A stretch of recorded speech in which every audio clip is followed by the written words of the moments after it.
I got to speak to my favourite rugby league player, not just favourite Warriors player, favourite rugby league player, Charnze, winger, fullback, runs like a front rower as well. He's not scared to put his body on the line. Charnze Nicoll-Klokstad, he beat two and wins the race to the corner.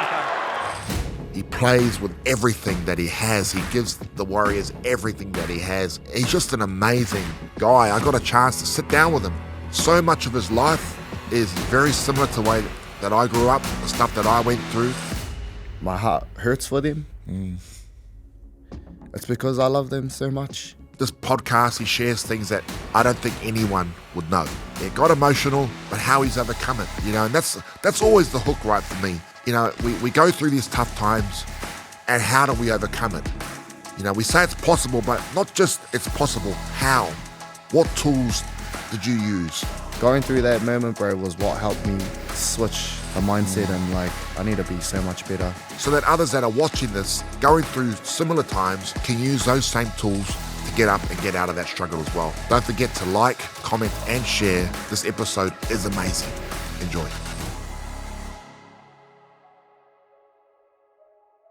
Also want to celebrate. Can we get some celebration streamers, guys? Yeah. A massive milestone, 20 episodes.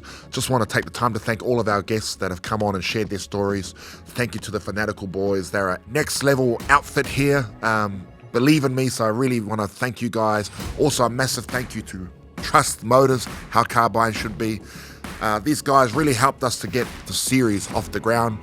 It's been viewed over 100,000 hours over 20 episodes. Not even including the 20th episode, actually. Over 100,000 hours of view time. That's almost 12 years of view time. So we couldn't have done it without the boys at Trust Motors. Thank you, George. Thank you, Jono. And long may it continue. Let's go. Hey, Charnze, thank you so much for joining me, bro. Nah, thanks for having me, bro. Appreciate that. It's good to see you. Good to see us repping our Trust Motors. Have to, bro. George and Jono at the team, always looking after us. Congratulations to George and Monique as well. Just had their second baby boy. Crazy, eh? Yeah, man, I don't know if I meant to say that, but it's all good. Man, I really wanted to get George on. He's amazing, him and Jono. Their stories. Do you know a bit of their story? Yeah, he has. And every time I chat to people about how good I think this person is, I always say they have such a mean story, and it's not for me to tell because I just wouldn't even do it justice. Yeah. I'm going to get them next time Jono's back in town. I'll get them in because it's such an inspiring story. And you talked about it, just iron sharpens iron, being around people that lift you up, make you want to level up all the time. Yep. I think that's important, bro. Like we're just saying yourself with Manu, having him around you and George, Jono, surrounding yourself with good people. Good people make good people. Manu was he was on the podcast. Did you watch that episode? Manu's episode? No, I don't think I have. No. What did you? I mean, you played with Manu. Yes. What was your thoughts when all that drama went down? Yeah, I felt for him, I felt for him, bro. I will always vividly remember running out onto the field, and just before, he must have seen I was real nervous. And he just told me, bro, you're here for a reason. Wow. So go out and play. And, bro, for someone of his stature and his, I guess, his accolades and what he's done in the game, for him to just reassure me that I was there for a reason and just to go play my game, it done wonders for me. Wow. And that's the sort of person that he was there. He was so comforting for someone that had this physique, the beast mentality, and everyone would have idolized him growing up, as we all did growing up in New Zealand. Just to see how caring and kind he was off the field as well. That's probably what I was, feeling for him in that time. Yeah. Does it make you happy when you see what he's up to now with us? Yeah, of course. Every time I bump into him, I always ask how's it going, and just to see him smiling again, back on his feet and doing well. That's what you want to see with people that go through that stuff, and he's done a great job. Yeah, I love it. I mean, you guys, I guess it's just the way, like the years of the intense training that you guys, get put through the pre-seasons. We just jumped on, we're going to do a CrossFit competition. Yep. Manu's with me, and the team at BBM are going to do with Stand Comp. So it's for mental health, and it's good to. I miss, like Manu was saying, we miss the camaraderie. Yeah. You know, and you could just tell he's. I mean, he hasn't done that. He hasn't done that much training like me. We've just been doing weights, and he's had a shoulder injury, but his mental, and he's just like that. Like how you said, you know, when he come and talk to you, it's that calming voice. Yep. So while I'm doing burpees and really questioning my life decisions. He's just that voice. Come on, bro, you got it. One more, and it just gets you through.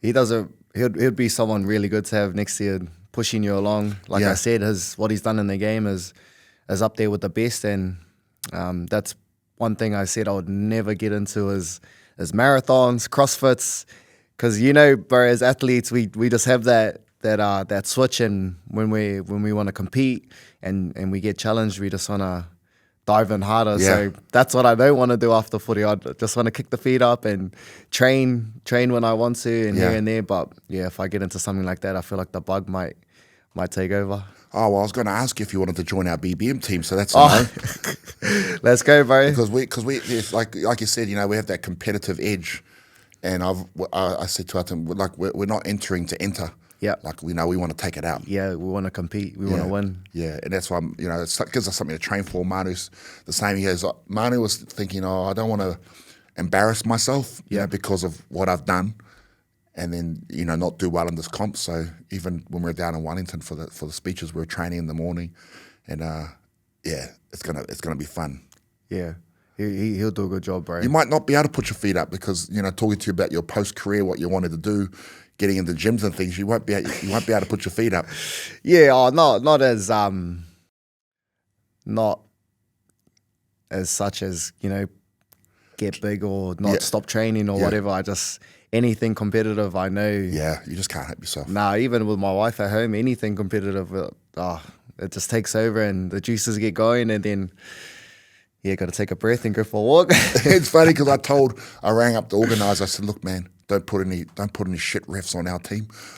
Make sure I want the professional person counting our reps. I don't want any mistakes. You know, make sure they know that I can't straighten my elbow, so that counts. I want to see what the wads are before everyone else, so I can prepare. So already. So we only just started on Sunday. It's already getting pretty competitive. So it's gonna be great fun. But it's a real honor to have you on. And I really appreciate you coming on and giving up the time to come and sit down and have a conversation with me. And, you know, we had a little chat when I first met you. Yep. You know, and it's funny because George laughed because I took you from Trust, and then he sees photos of you down at BBM, BBM side with all the team. But we had a little chat there about, you know, your story, and I found it really inspiring. Thank you, bro. You know, so I just wanted to share that, you know. So tell us, where did you grow up? So I grew up here in New Zealand, Auckland, Kingsland to be exact. But I did move around here and there. Went to out west, Massey, Henderson, back to Kingsland, and then back out west to Henderson, and then moved over to Melbourne. Oh, when did you move to Melbourne? When I was 15. Yeah, so we were struggling a little bit. My old lady, she had to go to jail when I was 13, 14. Mum did? Yeah, my mum did. So I actually sort of don't know the reasoning behind why she went, and I was okay with not knowing. Yeah. I'm at the age where I probably could find out, and I'd still love my mum the same. And you know, to me, she's just my mum. She made a mistake. She had to go inside and I guess do the time for what she done, and we were struggling outside. My dad had to take on that full-time parent role and learn how to get our lunches ready, get us off to school, juggle work as well, and pay all the bills and that, and on one income. So for him, it was a bit of a struggle, I believe. I haven't really spoken to him about that time as a parent or us as kids. I guess my oldest brother seen that as an adult, and with his tax return over in Australia, he booked us a one-way ticket when I was 15. Man, I mean, at that age, so my dad first went away when I was 5. Yep. And I got shipped to Australia as well. Yep. But I didn't understand I was only 5. Yeah. But he went away later on when I was a bit older. Yeah. And I got it. You know, and I came off the rails then. I really ran off the rails. What were you going through when that happened? I guess I was sort of like, what's going on? Yeah. I remember coming home from training and there was coppers at our house, and it was just like, what's going on here? Like, why are there cops at our house? And we sort of just went back out of the house. I don't even know where we went. And then it wasn't even really until maybe just before she went inside, probably got the rundown that, you know, Mum might have to go to jail, and it was an 8-year sentence, but she got parole 4 years. Yeah. And she come out on good behaviour. I wasn't really too sure. I was quite naive growing up, I believe. I just seen things for what they were and didn't think too far into it. All I knew was my mum was going to jail. Did you have that time with her before when she went in? Like, was she going, like, or was it just after once the police came to your house, that was it? No, we still had time with my mum. There was a period there where she had to go down to Wellington to the courts or something with my auntie. And we never really had that one-on-one time or that time with our family and just to have a good chat about it. I guess her and my dad were probably dealing with it in their own way as well. They were trying to deal with that, but also look after 4 kids in the house. And then, yeah, it would have been pretty massive for them, pretty heavy burden to shoulder, I think. And I guess that's just how they dealt with it, eh? It just brings back memories, bro. 'Cause I think when Dad went away for the second time, I was 20, maybe 21. Yep. And so we got raided, or a warehouse where he was growing got raided. And I never forget it. That mum rang me up and said, don't go to work, because I was security guard there. So Yep. Don't go to work, we've been raided. But because the dad went on the run for a bit, you know, before he handed himself in, and was just organising things for us. And I'll never forget that conversation where I met him, me and my sister Vicky met him at some side of the road somewhere. And he said, you know, I'll be going away. Yeah. And it just, Yeah, that would have been hard, bro. it just hit me, eh? Yeah. You know, did you use those feelings, bro, as like your fuel to, you know, to want to make it? I think the hardest thing was leaving my mum. Yeah, it was hard, bro. We were struggling, and that's why she understood why we had to leave, but also it would have been very hard for her. I remember we first went over, and for like 2 years, bro, I didn't see my mum. I just phone calls.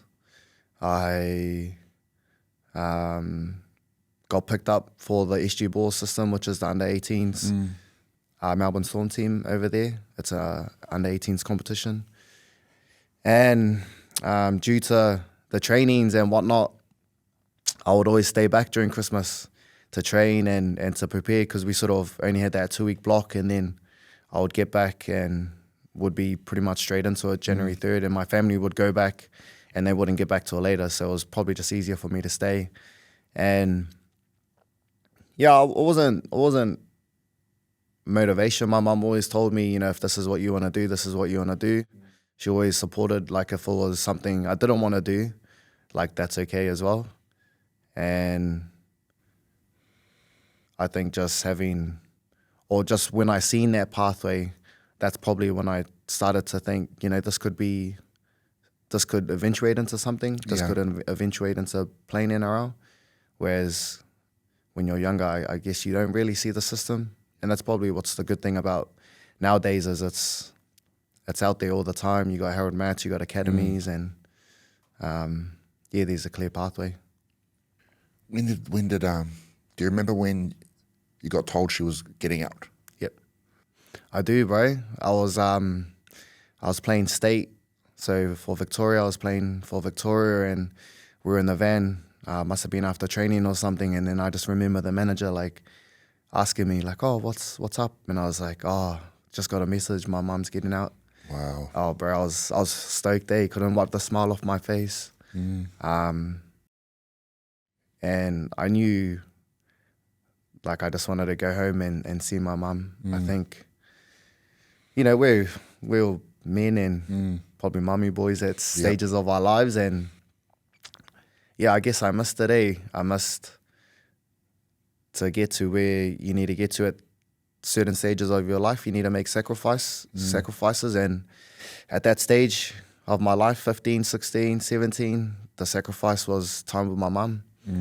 So my 18th birthday, all I wanted to do was just go home and spend it with my mum. I didn't have this massive party, even though my dad and family wanted to throw me one. I just wanted to go home, and I remember my mum took me out to a bar. We just sat there. I had a beer, even though it was disgusting. I didn't hardly drink, I never drank at that stage. No, I still don't, just to be clear. But we just went and had a feed, and I remember her cooking me breakfast in our family house there in Kingsland. Yeah, it was special. Yeah, that would have been amazing. I remember getting a phone call. It wasn't as amazing, but I'm gonna get my dad. It's always I get emotional thing because it just triggers me. Yeah. But he rang my grandparents because I was living with my grandparents in Mount Druitt, and he was out, and I wasn't able. I didn't understand why I couldn't go home. Yeah. So I didn't see him straight away, and I was just like, I just didn't get it. And my dad brought it up in an interview, and he said one of the hardest things was when he called my grandparents, and he could hear me crying to come home. Yeah. And I was going, man. But it's all in God's timing, I guess. Yeah. It's all worked out for the wrong, but I can imagine that feeling she must be so proud of you now, bro. Yeah, I'd hope so. Yeah. Yeah, I'd hope so. As you do, you grow up and you sort of move into your own little journey, start your own family, and grow into this man that you are today. And like you said, all challenges that you go through, it's probably more in hindsight you look back and see why those things happen or why things turned out the way they did. And yeah, I could probably honestly say if my mum didn't go inside, I probably wouldn't be in the situation I am today. As unfortunate as it is, or as it was for our family, I wouldn't have gone to Australia. I didn't. Yeah. Yeah, I don't know. I felt like the system over there grew and laid a foundation for who I am today. Yeah. Hard work ethic, punctuality, respect, discipline, all of those sort of things, commitment. Those are things that I learned over there because I was training, like I was catching the train to trainings, sometimes 2 trains in a bus. Yeah. These are all things you have to do some growing up. Yeah. And I don't think I would have done that here. It's interesting, bro, because when you're a young up and coming, you're doing all of that stuff. Yep. Just to, for chasing that dream of that life. Yeah. It's hard. We're doing a school tour at the moment, and there's a lot of because sport for a lot of us is the way out. Yep. And it's one thing that we spoke about is making sure that you've got something else as well, because those that make it's only a small percentage. Yep. Of those that actually go on to make it to where you've made it, eh? Yeah, no, it is. We got told one of the first SG board meetings or under 18 meetings, we were there at Amy Park, and they just said, the percentage of boys that kick on to NRL from here is about 3%. Wow. 2 or 3%, and that's about 2 or 3 boys in this room. If you look around, only 2 or 3 of you may make it. And that was pretty crazy. You're like, man, am I going to be the one? Or, a lot of hard work, a lot of sacrifice, and even then, not everyone gets to live this dream. What was one of the biggest things you noticed in terms of the difference in the way that the system was here, or even just the way everyone trained here in league, to when you went over there and you're in that system? I guess it was hard for me, or it would be hard for me to answer that question because I was never in a system here or, Yeah. Even making rep teams. I always feel now still and felt back then that I only really made rep teams because I knew like one of the staff members in the team. Wow. Yeah, I felt like, because I was small, I was real small when I was younger. Yeah. I only really shot up when I went overseas to Australia. And that's something I probably still think about myself as a kid. I wasn't that talented in my opinion. I just went over, I had a coach over there really batting for me, Steve Tonor. He's a good fella, bro. He's the man. He really pushed for the under-18s coach to come and watch us. And, he did that at the start of the year. Felt like when I learned about what this SG Ball under-18s team was, I felt like I missed my opportunity because I felt like I didn't play well. And then he come at the end of the year and handed me a letter. Just said, want you to train. Come and train and see where that takes you. Yeah. And 5 years in the system, and then I come back home. But yeah, I didn't think I would have that opportunity if I'm being honest. It's amazing, how you remember these guys, those pivotal people in your career. Yep. As you're going. One of the things I noticed because I was a lot older as well, when I went to Australia to play league, I went to North Sydney Bears. Yep. From Aotearoa, Marlins, and one of the things I noticed was the difference in the mental toughness, the mental strength, the resilience part of the way they trained that was so different to me, and it's what we teach now in BBM. That meant I remember they pulled out these rowing machines. Yep. We didn't have rowers back we weren't in the gyms in the Marlins and all the over here, so they pulled out these rowing machines. You had to do minute efforts where you had to get a certain amount of meters in that minute. And we had to do all these row after row. And so right before they put the set out and they put the buckets next to the rowing machine, I said, what are those buckets for? I said to one of these Aussie guys, so when you spew. I said, what? What do you mean? And then the guy before me, he was rowing and he collapsed, he fainted. And the trainer just pulled him off. So next one.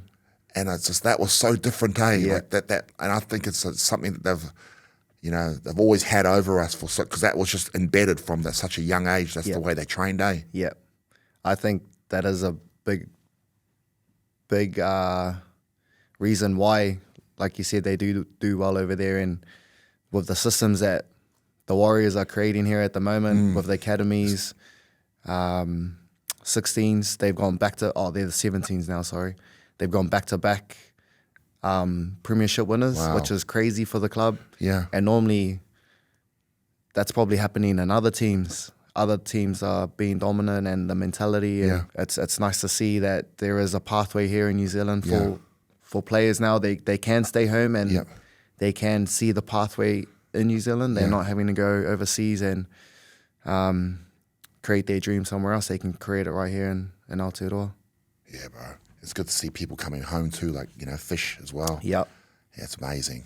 But when did you realize that, that you could really make something of this? I reckon at the end of 20s. Yeah. It was still the dream or the whole way through my whole journey, the 2 years in 18s, the 2 years in 20s, but it wasn't really until the end of 20s where we started talking NRL contracts that it was like I could potentially play NRL here. Yeah. Because just then, or in those times of 18s and 20s, you're just training, you're just going through week by week with your mates. The whole 4 years I had the same group of boys, same team, which was so cool. We got such good relationships out of those teams, and it was at the end. And it was for the Storm. You made your debut? Was it for the Storm? Nah. So, I got offered a contract to come back home, and when I did get offered, it could have been way less than any other club. Yeah. It was just because of the fact that I could come home and spend more time with my mum. That was probably the winning point for me to sign to come back to New Zealand was because of my old lady. Yeah. And what's that? What was that like, being able to spend a lot more time with her? Yeah, it was cool, bro. It was cool. It was like I was able to not have to be such an adult anymore. Yeah. Yeah, I feel like sometimes we get caught up in the grind, bro. We sometimes forget to stop and smell the flowers, eh? And I feel like now that I have kids, I love hanging out with my boys just for that exact reason. And I'll just give an example. We went to Rainbow's End for Christmas. The Warriors put on a Christmas party, and I was like, bro, I'm not going on any of these rides. I was like, you'll never see me on that free fall again. And we went on the roller coasters, everything, got to the free fall, and we're walking. My younger one checks his height. Daddy, I can go on. I was like, no. I was like, bro, he's going to be the death of me. And then I was like, and it hit me just as I said that, and I was like, you know what? These boys are helping me live life right now. Yeah. Like, I'm going to go and experience something with them for the first time, and I'm living life. And I was like, man, that was such a powerful moment. Yeah, that's amazing, bro. So, you know, so often we say it to our team a lot at BBM. You know, we often say we'll do anything for our kids. We will. You know, we'll die for our kids, but how about we live for them? Yeah. Hey, how about we live for them, man? It's such a powerful thing. Yeah. I have seen you say that in a few videos, and you're not wrong. You're not wrong. We, you know, even post-footy, I want to stay fit for my kids. I want to run around with them. I want to kick the ball with them. I want to do whatever they want to do and be able to do what they want to do. So that'll be a motivating factor. Yeah. And was it Canberra next after the Warriors? Yep. So I went, debuted in 17. So I did a whole year of Cup, pretty much a whole year of Cup the whole time I was here, my first stint. But I debuted in 2017, played 7 games. 2018, I didn't play any games. And the Warriors just said, if you can get an opportunity elsewhere, you know, we weren't stand in your way. That was funny. That was a funny moment for me because I sort of idolized Simon Mannering when I was here. Yep. Because of the one club player that he was. And I remember saying that I wanted to be like him. I wanted to stay here the whole time. And, you know, like we were just saying before, things don't work out the way that you had hoped, or you go through things that just need to happen, I guess. And for me, that was moving over to Canberra. I got my opportunity in 2019. I spent close to 4 seasons with them. And then, now I'm back at home. This is the 3rd year, and we got another 2 to go now. Manu was saying to me, because we talk about you a lot actually, bro. You know, Manu was talking to me, and he said that stint you'd done in Canberra actually really helped you. Yep. You know, it improved you. And when you came back, you were just even so much better. Yep. I agree. I think that opportunity to go over there, as much as I would have loved to have stayed, it did create the player that I am today. And I learned so much over there, so much about myself. I had a really good, he started off as my mentor. I asked him to be my mentor when I was first here, and when he left to Canberra, we kept in touch, and he's actually the one that got me to Canberra, and that's Andrew McFadden. Yeah, he was the assistant coach there, and he was a defensive assistant coach there.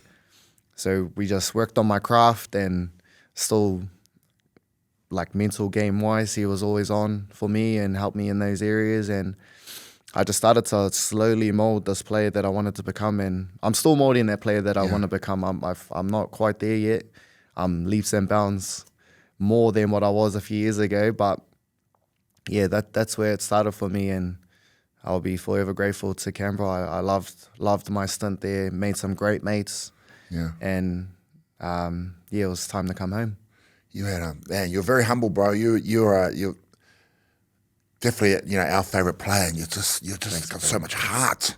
It's hard, even those runs you do, and yeah, man, your defense is amazing, bro. Oh, thanks, bro. It's awesome. It's awesome. That's why we watch the games. I say, yep, I know him to my youngest kids. Yeah, so it's cool, bro. And how many kids do you have? I got 3 boys. 3 boys. Yeah. And when did you meet? So it's your wife now, right? Yep. When did you meet her, and how's that all going? Yep. So we met a while ago, and sort of like that was it. It was just like a hello, nothing of it sort of thing. And we just connected over Instagram randomly. Like, Wow. yeah, just randomly. Started talking, and I think the reason why we connected so well was because when we started talking, there was no expectation of it going anywhere. It was, friendly. It was, we become best friends. We become best friends, and I think that's why we get on so well in our marriage. And the fact that she was in Melbourne in lockdown was a good thing too, because we didn't catch up for the first like 6 or 7 months. Wow. So that was always cool, because we had to learn some good communicating techniques Yeah. as friends. And when we did meet, I was like, I still like this person, or this person's still pretty cool to me. And led to us moving into a relationship. Got married a year in, which for some it does seem fast, but with what I had to go through, I knew that she was it for me. She was the one that I wanted to spend my life with, and I'm enjoying it. How important do you think it is, to have that, that strong woman with you, and for everything, and to be, prosperous on the field and just in life in general? Yeah, it's so important, bro. It's so important to make sure that the right decision. I think the most important decision you can make is the woman you have next to you, for multiple reasons. She's helped me a lot overcome some pretty challenging times. Just in that first stint that we were together, she's helped me stop bad habits and create better ones. She's had my back, good or bad game. She's helped me become this person that I am today because of the way that she loves me and the way she cares and the way that she has my back. And that's something that I always preach, especially to my 2 older boys, is make sure that when you're older, not right now, that you find your best friend, because that's important in a marriage. And I only seen relationships, or our relationship, like that when I met my wife. You're talking about helping you through tough times. What's one of the the times where have you ever had a moment in your life where it's like a rock bottom, where you think, man, how have I ended up here? Have you ever? Some of us have had multiple moments. But, Where do you want to start, bro? the one that's most at the top of your memory. What's one of the hardest things you've ever had to overcome in life, not just on the footy field, but just life in general? It was the time where I split with my 2 older boys' mum, and she took my kids back to New Zealand from Canberra. That was rock bottom for me. It was alright at the time, thinking back, because I thought it would be okay. I actually wasn't too sure how I was going to navigate those waters, but I knew it would be alright. And COVID happened. Yeah, COVID happened, bro. And there were multiple stints there where I never seen my kids for 6 month stints. Managed to make it back for my older one's 5th birthday. And the thing that cut me up the most was surprised him. And the first thing he said to me was, "Daddy, I didn't think I was going to see you again." Yeah, bro. So that cut me, man. That really did. And I think that's why I started pushing to come back home when Canberra did say pretty much the same thing as the Warriors. If there's an opportunity to go home, we'll let you go. And I was pushing my manager heavy to get me back home. I didn't care how it was or when it was, or I just needed to be around my kids again. And I was hurting, bro. I was kare. It was rock bottom for me. I felt like when I had to go through stuff, like the separation stuff, all of that, these things that come with that stuff. And when I was going through it, I just said to my manager, man, this isn't worth it. I just want to go home. And he just gave me some advice, and he pretty much just said to stick it out. Some good advice without going too deep into it. But I decided to stick it out. And it's funny, bro, like we spoke about God's timing. Man, I would have come home for pennies. I would have come home for pennies just to be closer to my kids. But I stuck it out as hard as it was.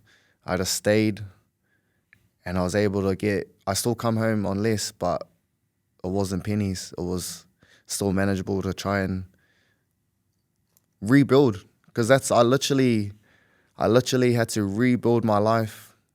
There were things that were out of my hands that needed to be tended to, and after all of that stuff was sorted, I was able to start to rebuild my life and coming home on a better contract that if I pushed and pushed and pushed, I wouldn't have been on that sort of money. And it wasn't even about money, but the fact that I was still able to come home and play footy, sort of an opportunity to build a life that I wanted for my kids.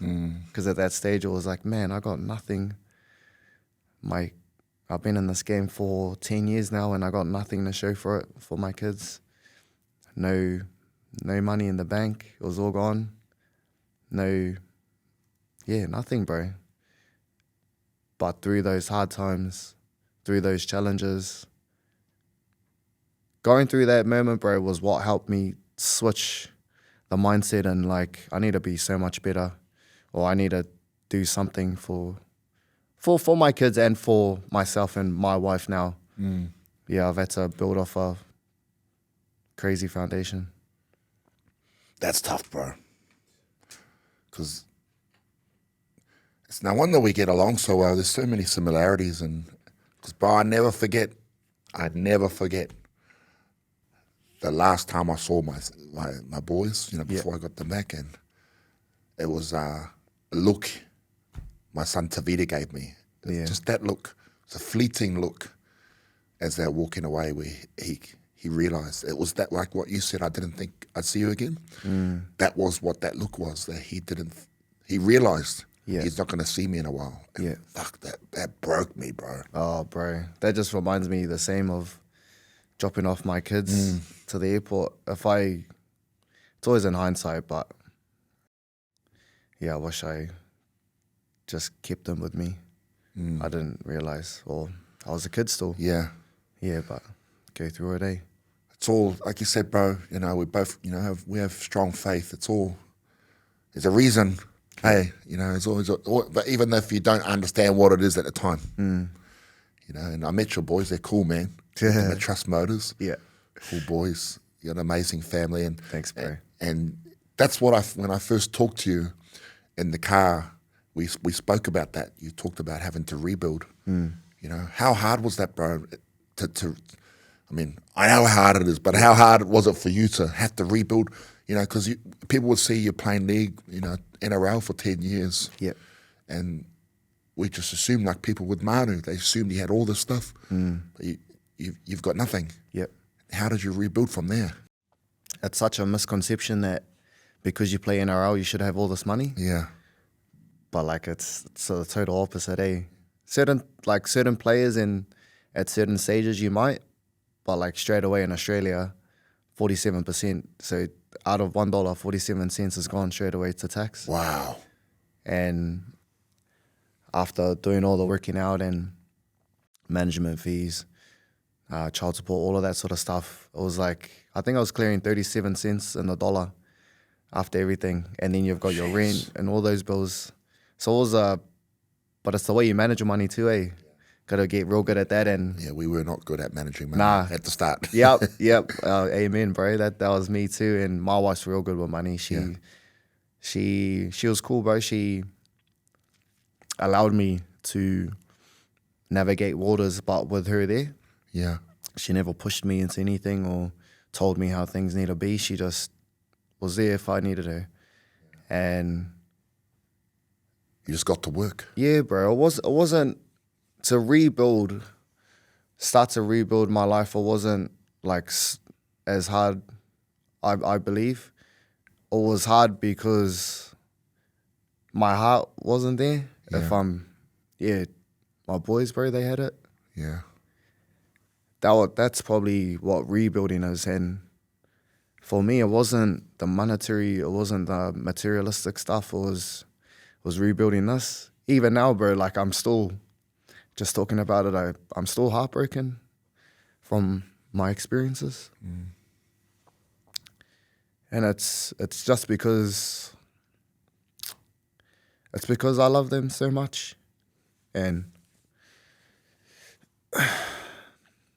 like my heart hurts for them.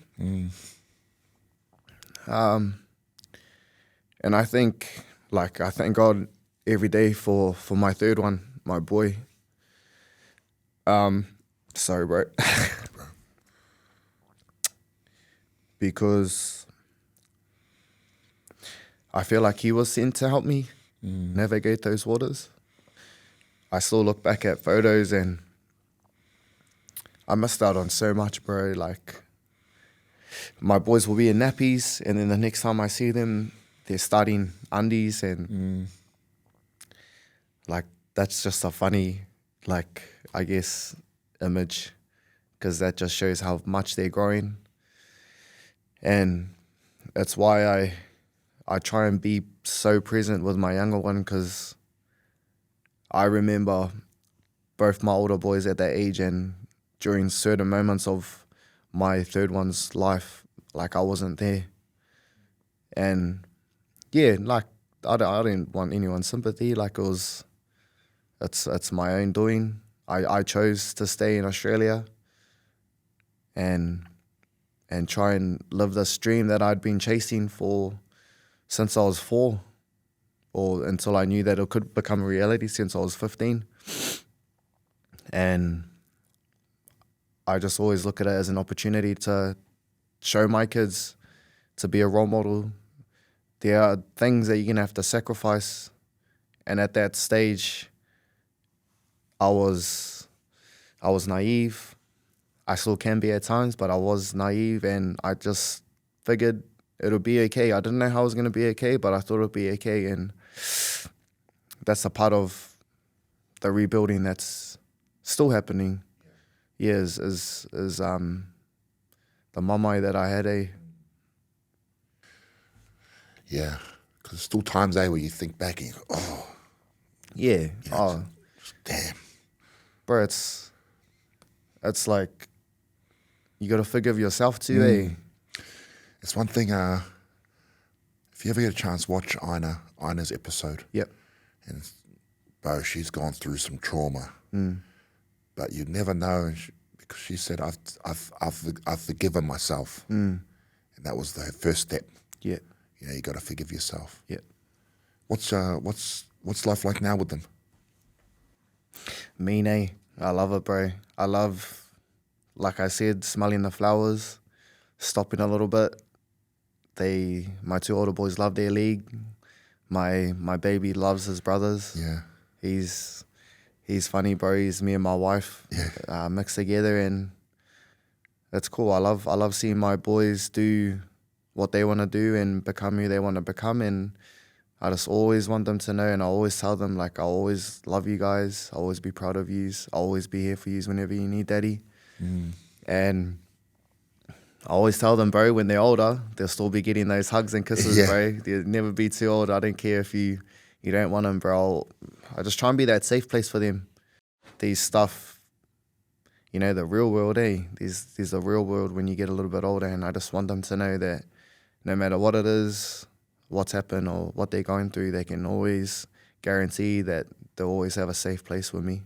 Yeah, they got a great role model, bro. I know you've been through some tough times, but, you know, they got a great role model. And I think, you know, we're doing these tours with kids, speaking to kids, you know, it's primary, intermediate, college. And some of these kids we meet, man, it's like out of the talk, we get taken to see them. And you just see the pain and in their eyes, you know. They just lived 5 lives, you know, and they're young kids. Yeah. And a lot of the times, you know, a lot of these kids, and we've spoken to a guy called Ben Pudura on here as well, they've never heard I love you. You know, so it's something I know you do. Something for our boys, you know, my boys, I constantly tell them, I love you, son, I love you, every chance I get. You know, it's important they know that, eh? Yeah, it is. It is, because like you said, sometimes those kids, they might be struggling, it's all they need to hear it, or they just need a cuddle. Yeah. Just know we're there. Yep. Yeah. I don't have much of a relationship with my eldest son. I think being the eldest, they see more, you know, from the breakup. And again, my doing, I take responsibility.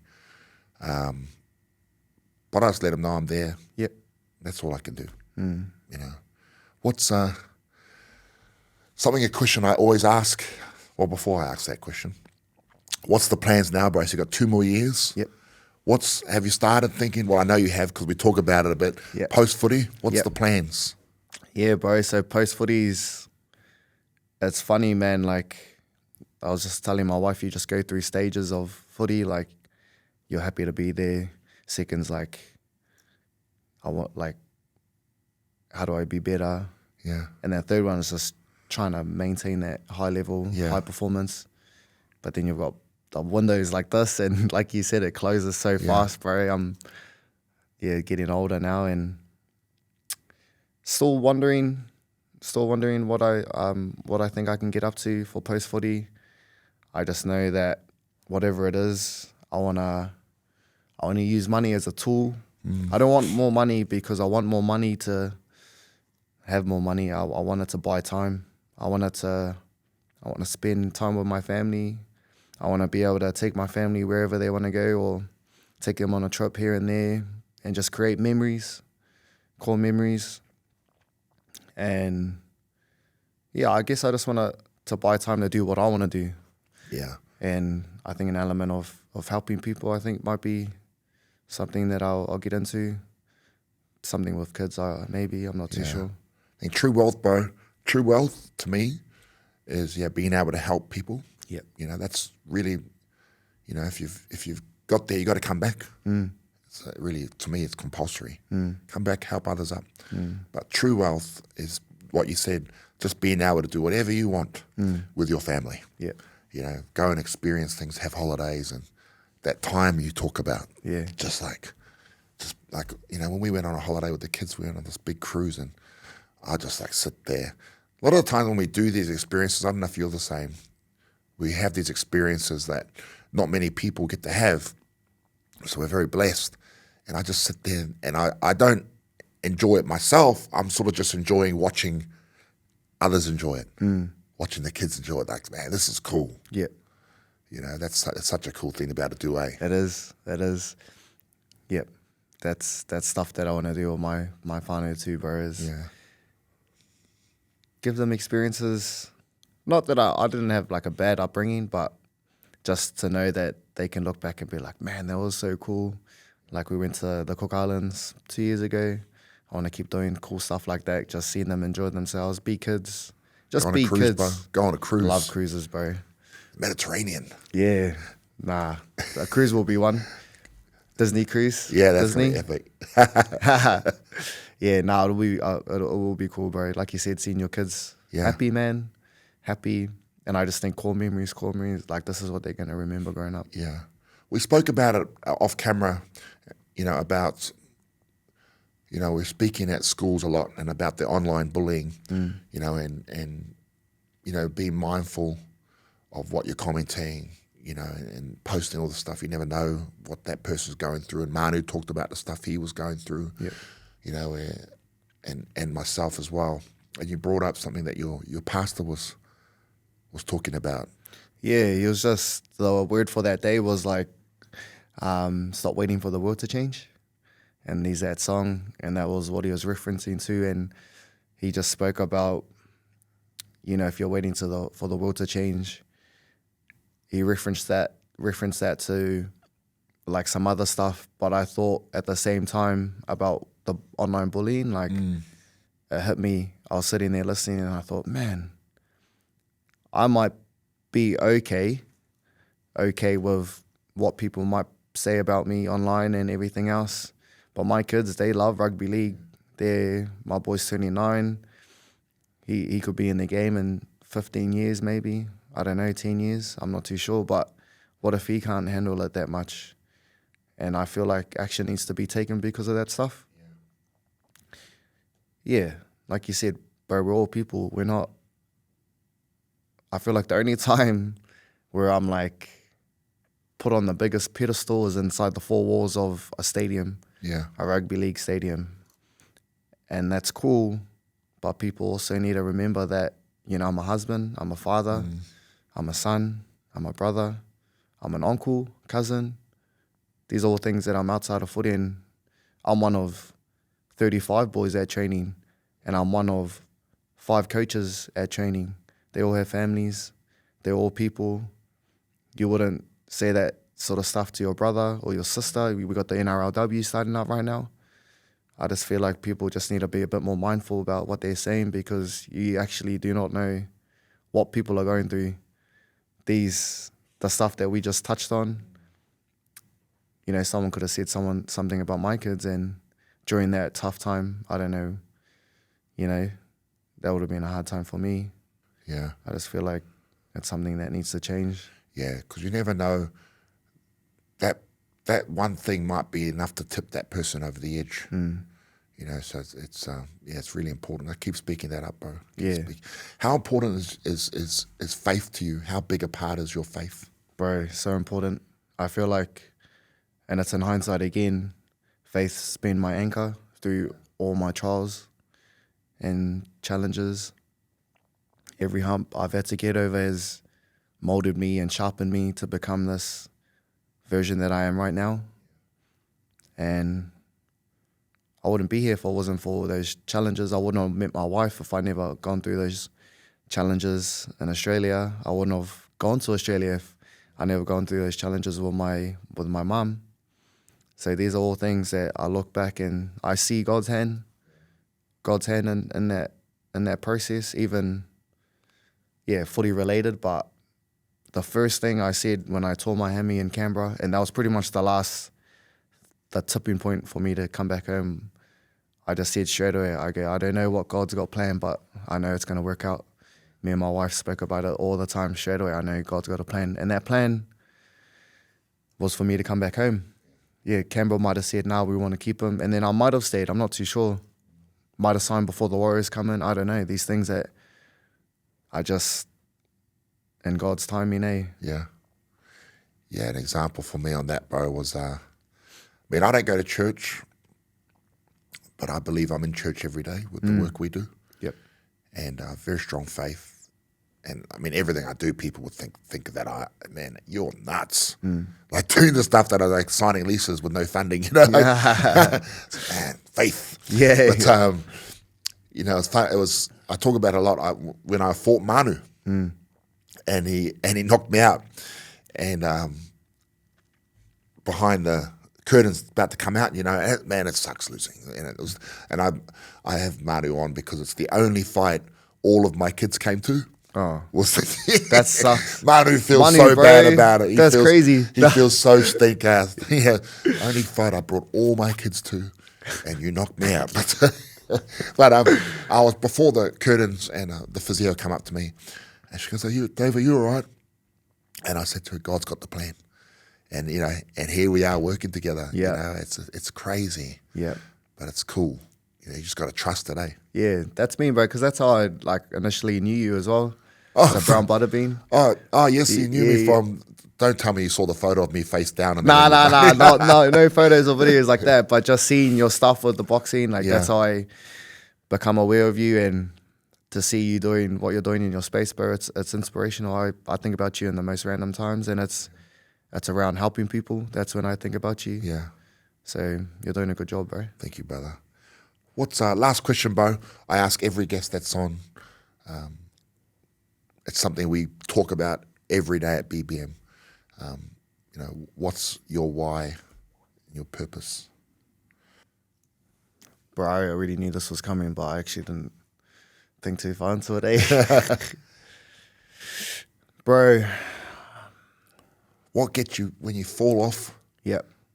What's that thing you think of to get back on? You know, we go through tough times. What is it? It's my family, bro, for sure, 100%. My wife and kids, they both have inspired me and helped me through some of the hardest times without even knowing it. They're my why, bro. Like, I wake up wanting to be better for them, for myself, but for them as well. My purpose.